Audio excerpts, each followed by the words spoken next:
Hier soir, ma fille me demandait, mais papa, avec tout ce qui va de travers dans ce pays, pourquoi est-ce qu'on en reste ici? Pourquoi on ne va pas vivre ailleurs, dans un pays mieux conduit, où l'on donne plus naturellement sa place à l'humain, où l'on gère cette crise avec plus de bon sens? En voilà une bonne question. Pourquoi je reste dans le fond? Car je garde l'espoir que cela change. Mais je ne suis pas naïf. Comment puis-je participer à ce changement? Voilà ce qui me travaille vraiment depuis qu'elle m'a posé la question hier, et c'est ce qui fait qu'aujourd'hui ça me donne envie de prendre la parole. Car en plus d'exercer mon métier, je peux toujours interpeller, comme l'ont fait dernièrement certains de mes confrères. Je pense au docteur Jean-Jacques Houben, au docteur Virginie Ries, au docteur Dominique Cardinal, pour ne citer qu'eux. Alors voici un peu de ma contribution à cet effort collectif. Et même si je ne suis pas Georges Lucas, je vais m'offrir le plaisir d'une interpellation en 3 volets. Voici la première que je vais intituler Médias de la peur. Alors ça fait aujourd'hui 24 ans et 28 jours que j'œuvre à prendre soin des autres, et en l'occurrence des gens malades, puisque je suis médecin. Alors pendant plus de 20 ans, je l'ai fait en tant que médecin généraliste, et depuis quelques années, je le fais en tant que spécialiste dans l'aide et l'accompagnement des personnes en burn-out. Donc prendre soin, c'est vraiment un acte qui me tient profondément à cœur et me mobilise beaucoup. Mais cet acte est-il le seul apanage des soignants, ou bien est-ce que c'est l'affaire de tous? En fait, si on regarde, quels que soient nos métiers, nous sommes invités à prendre soin de quelqu'un. C'est dans notre intérêt commun. Un banquier, un menuisier, un électricien est invité à prendre soin de son client, un soignant de ses patients, une mère de ses enfants, un professeur de sa classe, de ses élèves, etc., etc. Oui, cet acte de prendre soin passe concrètement par de l'écoute, de l'attention à l'autre, de la bienveillance, du non-jugement, la prise en compte de l'autre, de ses besoins, l'acceptation de sa différence, de ses croyances, etc. Et certainement, cela génère un intérêt commun. Et dans le fond, cela a le don de soigner, c'est-à-dire d'apaiser. Et pourtant aujourd'hui, je suis tout particulièrement interpellé face à ce qui se passe, en l'occurrence face aux soignants justement. Lors de la première vague, tout d'un coup, nous avons collectivement pris conscience de combien nous dépendions d'eux, de combien les soignants étaient précieux, de combien nous avions besoin de leurs compétences, de leur attention, de leur bienveillance, de leur réelle capacité à prendre soin de nous. Alors dans ce sursaut de claire conscience, nous les avons applaudis tous les jours à 20 heures. Nous avons fait de la musique et nous nous sommes mobilisés pour eux. Nous nous sommes mis à prendre soin d'eux. Et ce n'en était que juste. Mais aujourd'hui, 6 mois plus tard, alors que la deuxième vague surgit, tout semble avoir bien changé. Quelque part, c'est comme s'il nous agace, nous intrigue, nous irrite, nous énerve. Pourquoi tant d'agressivité, d'énervement, de tension face à eux, à leurs limites, à leur fatigue, à leur impuissance à tous nous sauver? Oui, pourquoi? Que s'est-il passé entre-temps? Il y a aujourd'hui en chacune d'entre nous une tension, un agacement, de l'énervement face à la situation, et c'est bien compréhensible. Il y a une tension de plus en plus palpable qui n'était pas là il y a 6 mois. D'où vient-elle? Évidemment d'un ras-le-bol de cette situation anormale, de toutes ces restrictions imposées qui viennent justement limiter notre capacité à réellement prendre soin de nos proches.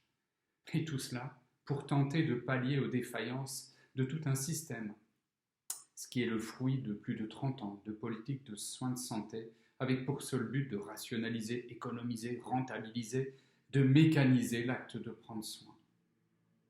Oui, à cela s'ajoute aujourd'hui l'inconnu face auquel tout cela nous plonge. C'est clair qu'aujourd'hui, bien plus qu'il y a 6 mois, nous avons peur. Une peur viscérale, irrationnelle, une peur totalement exagérée, face à ce petit virus, somme toute pas bien grave en soi. Une peur qui nous fait peu à peu perdre notre bon sens. Et c'est cette peur qui a engendré aujourd'hui une vraie psychose collective.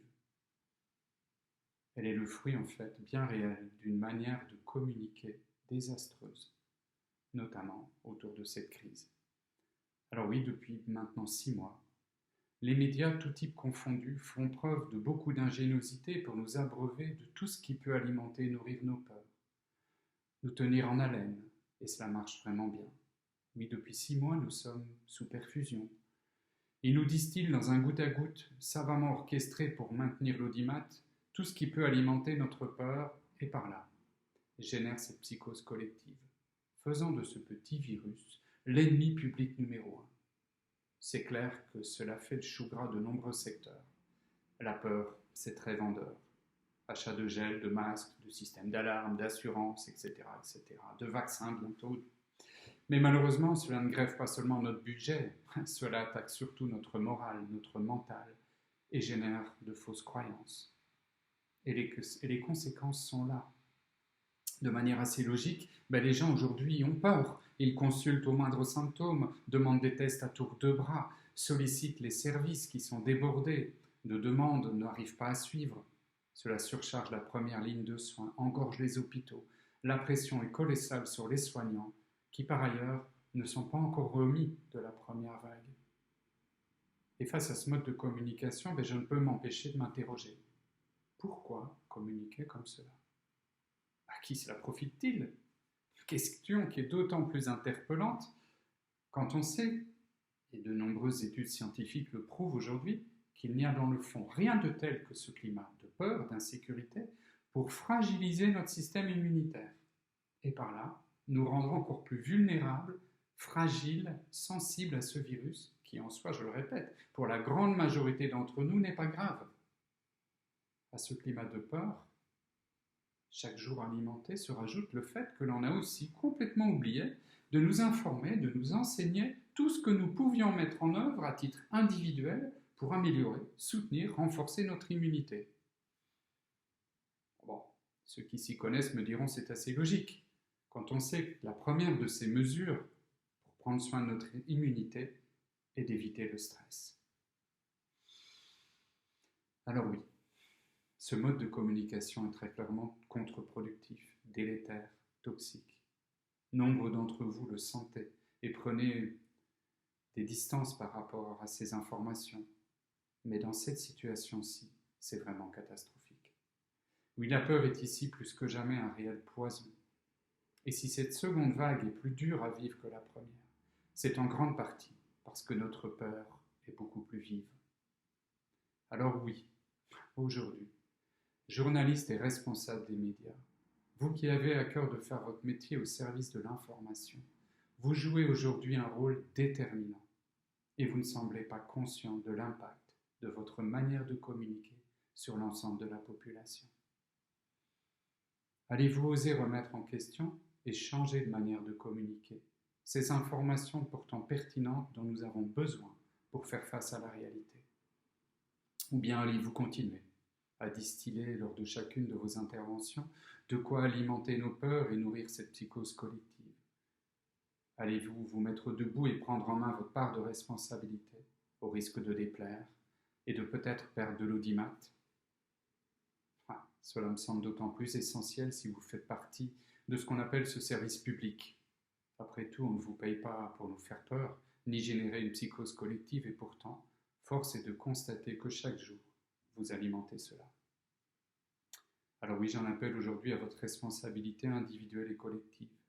Une chose est d'informer, une autre est la manière de communiquer et d'entretenir le suspense pour garder l'attention de l'auditeur. À chacun sa part. Merci.